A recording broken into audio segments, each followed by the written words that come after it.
And so, not only did the United States have to wage big wars, but also United States had to intervene to save Britain from defeat.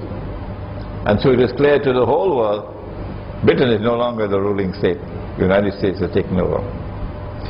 We can therefore close our eyes and anticipate that Israel is going to wage big wars.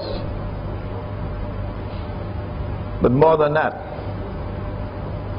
that the United States has to be set a trap for the United States, where the US is facing military defeat. And if Israel does not intervene, that's it for Uncle Sam. And then Israel will intervene, like the United States intervened in the First World War. And then it will be clear to the world who is now the ruling state in the world. The Arab uprisings are meant to prepare the way for all these things to happen. I mentioned the destruction of the Arabs, the Hadith. The Arab uprisings are preparing the Arabs for the great slaughter.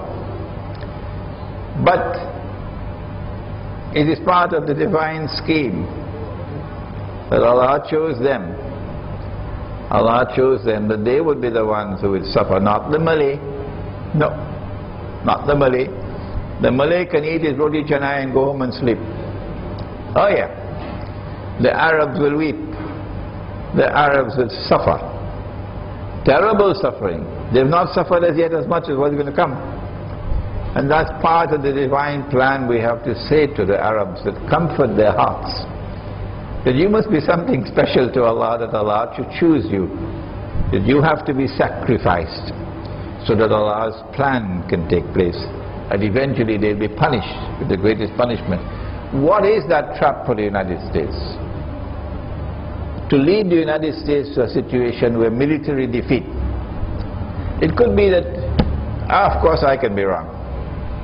Remember that, I can be wrong. It could be that Israel is going to attack Iran. And when Israel attacks Iran, of course Iran is going to retaliate. But Iran is given the green light, so to say, as Saddam Hussein was given the green light to take Kuwait. So Iran is given the green light to take Bahrain. And Iran occupies Bahrain, which is majority Shia. And the Shia population of Bahrain will welcome Iran.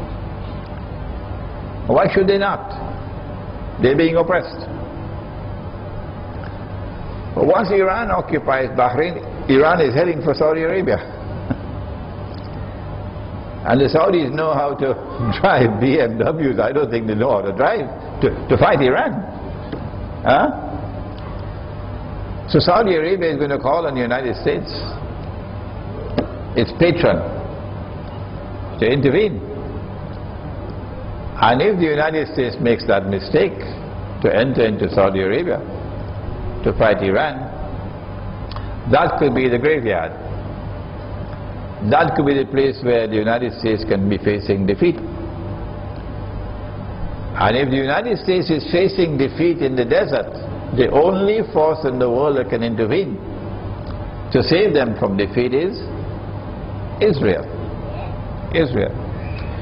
This is a possible scenario, but do remember, I can be wrong. Next question.